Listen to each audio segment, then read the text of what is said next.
Hi and welcome. My name is Devin Knight. I'm the training director here at Pragmatic Works, and I want to welcome you to a new segment that we're doing called Who Is, where you'll be able to learn a little bit about some of our Pragmatic Works employees. And I think you're going to like this, so you can really get to see an inside of who the people are that work with us. Today we're going to start with one of my main guys here, Mitchell Pearson. So Mitch, why don't you tell me a little bit about who you are and what you do? Okay. So I've been with Pragmatic Works now 3.5 years. I'm a consultant and trainer, so I do a little bit of both over that 3.5 years, and that's it. So what kind of consulting do you do? Do you work with a specific part of the technology? Are you SQL Server, big data? What do you do exactly? Primarily on the BI side, SQL Server side. So I do a lot of work with SSIS, analysis services, and then MDX, SSRS, T-SQL. And you said you're a trainer as well, right? So what do you do with training? How do you train folks? Well, we have a lot of different classes that are available. So some of them are virtual training. Some of them are in live training where we'll go on site for a week. That's really my favorite. I like going on site and working with people one-on-one. So a lot of different technologies you work with. Which one would you say is one of your favorites to work with? I like working with MDX. Okay. MDX is challenging because you have to really change the way you think multidimensionally. So, but I like all of them. Would you say, is it kind of like a puzzle? Like you're working with a puzzle you're trying to solve? Or what do you like about MDX so much? MDX is different because you've got to try to reference coordinates in space, whereas with a lot of the other programming languages, we're just trying to pull data out of tables, right? Yeah. So it's more challenging. It's much easier, I think, T-SQL. You like it because other people don't know it. I'm going to say that. That's what it is, right? Maybe. So one thing that a lot of people ask me about is, how did you get into the industry? You work at Pragmatic Works, but how did you get to where you're at now? How did you come to work for Pragmatic Works? What's your story? Yeah, absolutely. That's a great question. So I had some friends who worked here. I worked for a Fortune 500 company, knew it was time to make a change, and I had some people who worked here who loved it here. They loved the culture, the atmosphere.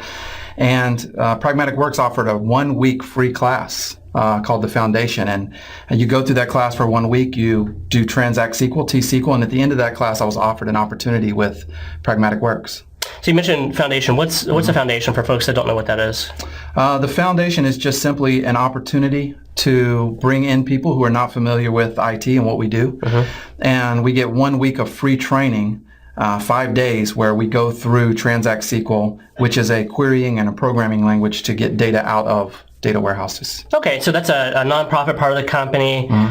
We reserve that for returning military vets, folks that are transitioning careers like you were in that case, as an opportunity, as a way to really get into technology and learn more about it and hopefully find a new career in it. So this is one thing that I always like to talk about because you get with a bunch of techies, go out with them after a class or something like that, and all they're going to want to talk about is more work stuff. Here's a question for you. What do you do in your spare time? So what do you do, family time? What's your favorite thing to do outside of work? Outside of work, okay. Yeah. Well, I have a wife and 3 kids. So that's enough right there. There you go. You can stop there. That takes up about pretty much all of my spare time. Yeah. And then when I'm not doing that, I actually enjoy playing tabletop games. There's a lot of games out there. So not Monopoly, but tabletop games. Like real hardcore games. What's your favorite game?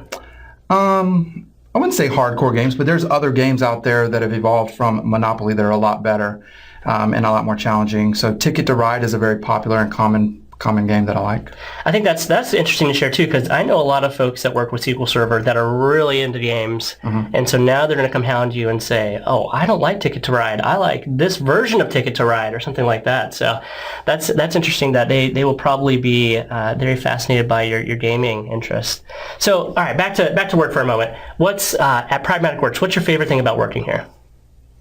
I think it's the challenge. The everyday challenge that we have here. So, 1 week you're on an engagement where you're doing nothing but analysis services in MDX, and the next week I'm teaching a class that's tabular and Power BI. Yeah. So there's a lot of different challenges, and we get to see things here from a lot of different perspectives.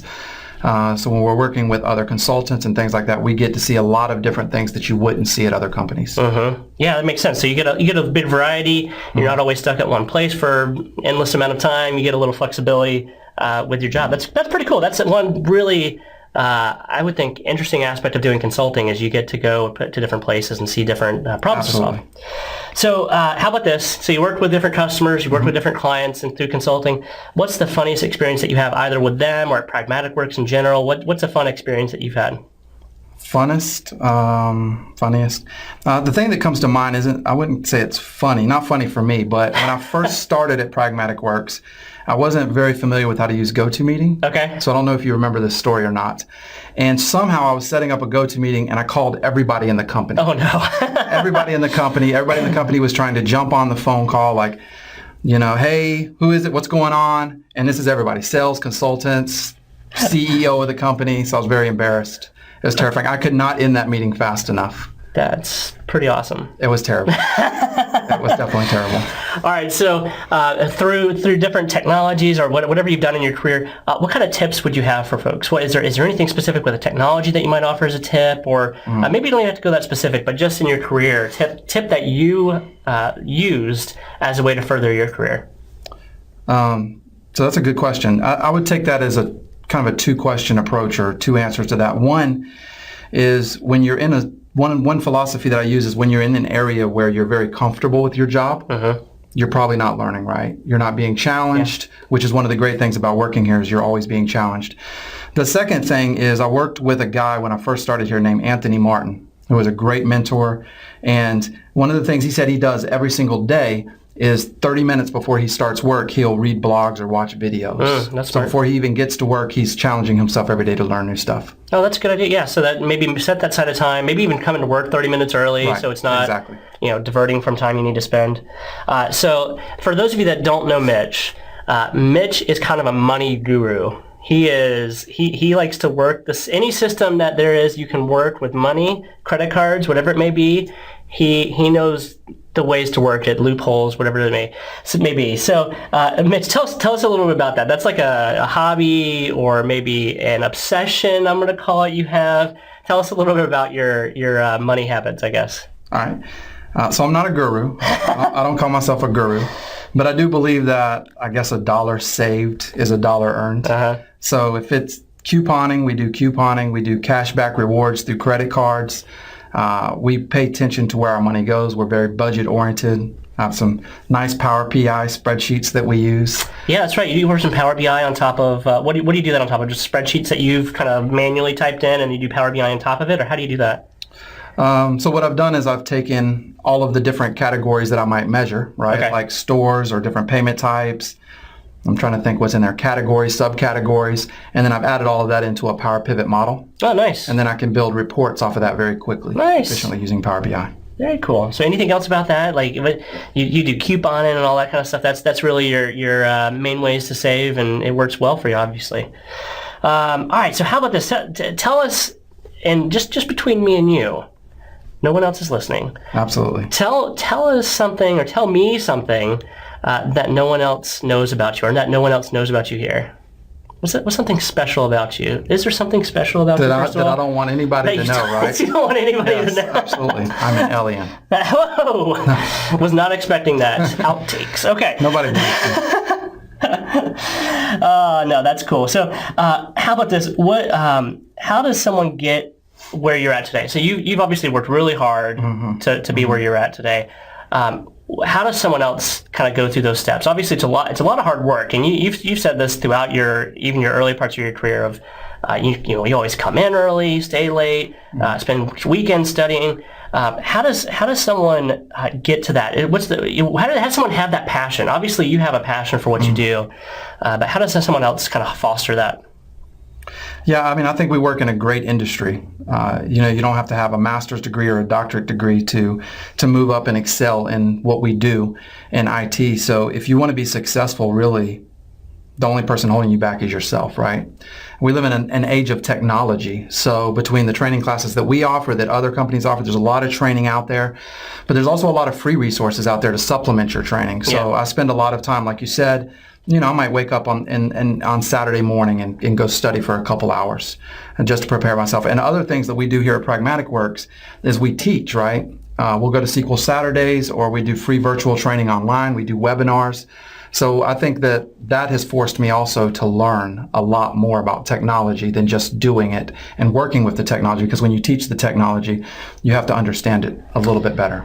Yeah, that's obviously right. If you can't just watch a set of recordings and then boom, you know it. How do you prepare yourself to actually teach someone else, whether it's a 1 hour session or a 12-hour class? What do you have to do to prepare yourself to teach someone else, even if it's just a 1 hour session? So you're probably talking right now to a group of people that would feel very uncomfortable leading even a 1 hour or 15-minute session. What are some tips that you would have for them? So, as you know, I over-prepare. So I do probably way too much. I'll go find any resources I can, an entire book, entire white papers, and I'll read and study for them. But what I like to do is just record myself. Yeah. So I'll open up Camtasia or some other recording tool, open it up, record myself, listen to it, and then go back through it and critique it and kind of fix that. Gotcha. So how about this? So what's your plans for the future? What do you see yourself doing over let's say the next year, that short-term future at least? What are your plans for the future?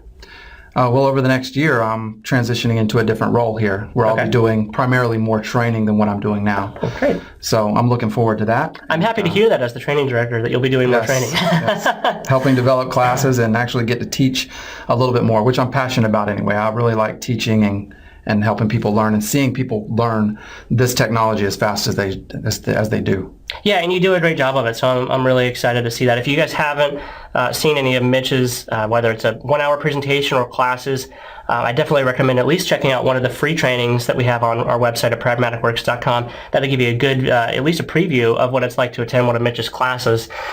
So I thank you, first of all, for being part of our interview here today, our Who Is series. My pleasure. Yeah. So I hope you guys enjoyed meeting Mitch Pearson. Again, my name is Devin Knight. I'm the training director at Pragmatic Works, and I hope you are able to join us for our next series.